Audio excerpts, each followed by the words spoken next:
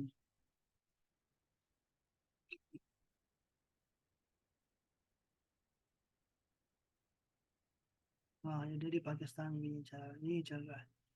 آیات کون سی تھی؟ یہ دعائیں ہیں نا، آپ دعائیں پڑھتے ہیں۔ اور رسول اللہ صلی اللہ علیہ وسلم، یہ حدیث پاک بھی آ گئی، رات کو آنکھ کھل جائے تو کیا پڑھتے؟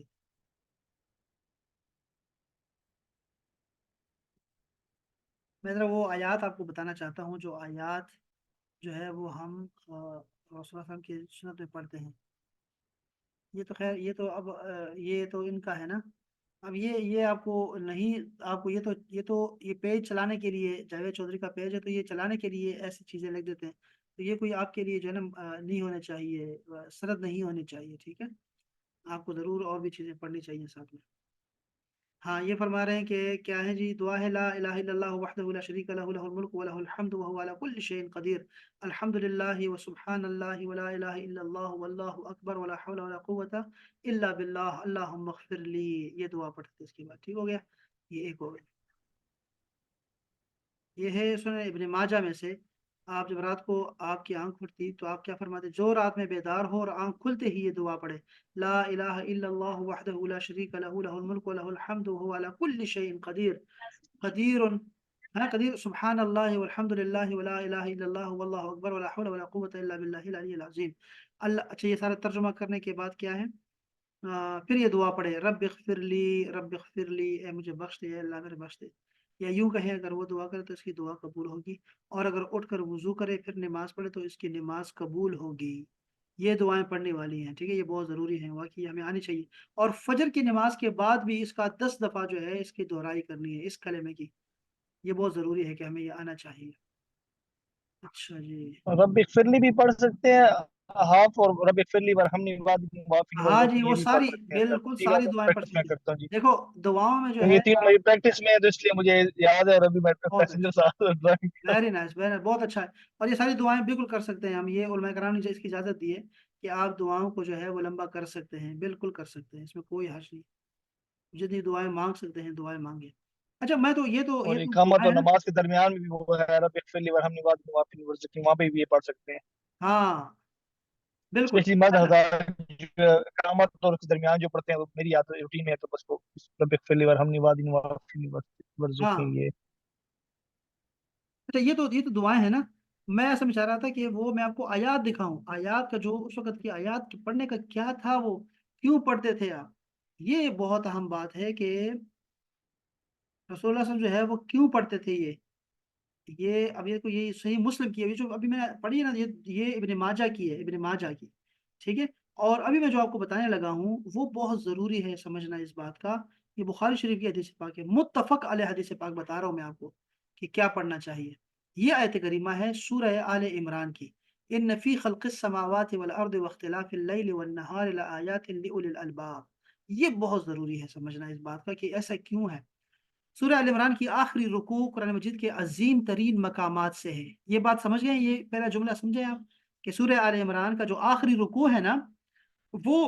قرآن مجید کے عظیم ترین مقامات سے ایک ہے، یعنی کہ اگر آپ کو حفظ کرنے کی آیات آپ کو چننی ہے نا، تو ان آیات کو حفظ کیجئے گا۔ اس کی جو پہلے 6 آیات کے بارے میں روایت آتی ہے، جس شب میں یہ نازل ہوئی تو پوری رات حضور صلی اللہ علیہ وسلم پر رقت طاری رہی، اور آپ کھڑے بیٹھے لیٹے ہوئے روتے رہے۔ نماز تہجد کے دوران بھی آپ پر رقت طاری رہی، پھر آپ نے بہت طویل سجدہ کیا، اس میں بھی گریہ طاری رہا اور سجدہ گاہ آنسوؤں سے تر ہو گئی۔ پھر آپ کچھ دیر لیٹے رہے، لیکن وہ کیفیت برقرار رہی یہاں تک کہ صبح صادق ہو گئی۔ حضرت بلال جب فجر کی نماز کی اطلاع دینے کے لیے حاضر ہوئے تو آپ کو اس کیفیت میں دیکھا تو وجہ دریافت کی۔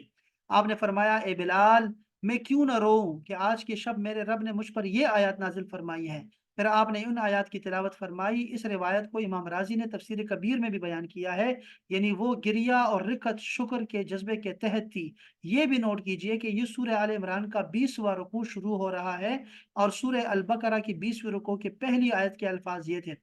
اچھا، پہلی سورہ بقرہ کی دیکھ لیں کہ ان فی خلق السماوات والارض واختلاف اللیل، اس میں ذرا ترجمہ سنیے گا کہ بے شک آسمانوں کے بنانے میں اور زمین کے بناوے میں اور اختلاف لیل و نہار، یہ جو رات کا آنا اور جانا ہے، اس کے اختلاف میں، چھوٹے اور بڑے ہونے میں، اور فلک اور جو کشتی چلتی ہے اس میں کیا ہے، وہ جو چلتی ہے سمندروں کے اوپر چلتی ہے جس سے لوگوں کو فائدہ پہنچتا ہے،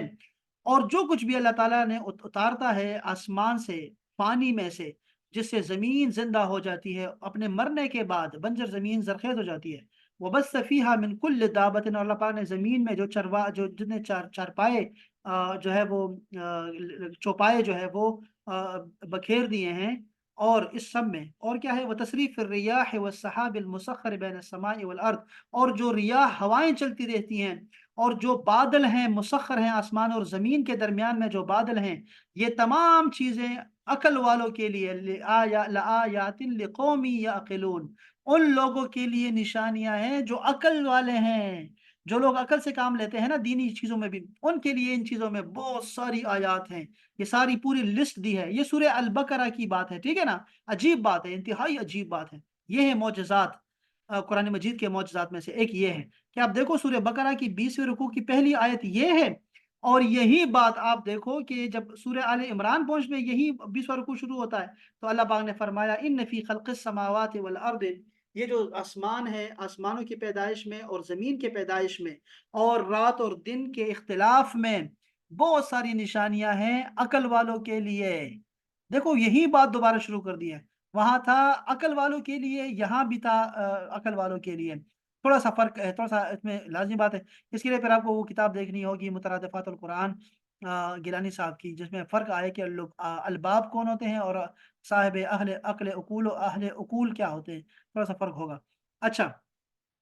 تو اب دیکھو ہدایت کا پہلا قدم کیا ہے کہ کائنات کو دیکھو، کائنات کو دیکھو۔ یار ہمیں اس پہ بھی ایک جو ہے نا، ایک کبھی انشاءاللہ مجھے یاد کرائیے گا کہ ہم ایک سائنسی، اسلام اور سائنس کے موضوع پہ، یا قرآن اور سائنس کو ہم ذرا جو ہے نا پڑھیں، بلکہ اس کو الگ سے میرے خیال میں ایک پورا کورس ہونا چاہیے کہ قرآن مجید کی جو آیات سائنس نے اب تک جو جس میں پروف ہو چکی ہیں سائنس میں، وہ ہم لوگ اس کو پڑھیں، اور جو نہیں ہوئی ان کو راستہ دکھائیں، قرآن مجید میں کیا کیا اس کے لیے ہے وہ بھی ہم ڈسکس کریں۔ تو اس کے لیے میرے خیال میں الگ سے ایک سیریز پوری ہونی چاہیے، 1-2 سیشن میں یہ کام مکمل نہیں ہوگا، لیکن یہ بات تو بہرحال سمجھ لیں، ان میں سے ان ساری باتوں میں سے ایک بات یہ ضرور ذہن میں رکھیے گا کہ کائنات کو جتنا آپ دیکھیں گے نا، آپ کی عقل جو ہے وہ آپ کے اسلام کے تابع ہوا جایا کرے گی، اللہ کے حکم سے، اللہ کے حکم سے ہوگا، ورنہ تو آپ ہی پھر سائنس کو پھر خدا ماننا شروع کر دیتے ہیں۔ ایسے بے وقوف بھی ہیں جو کہ وہ دیکھتے نہیں کہ یہ کون کہہ رہا ہے۔ تو کائنات کو دیکھو، پہلے ہی ہدایت کا یہی زینہ ہے۔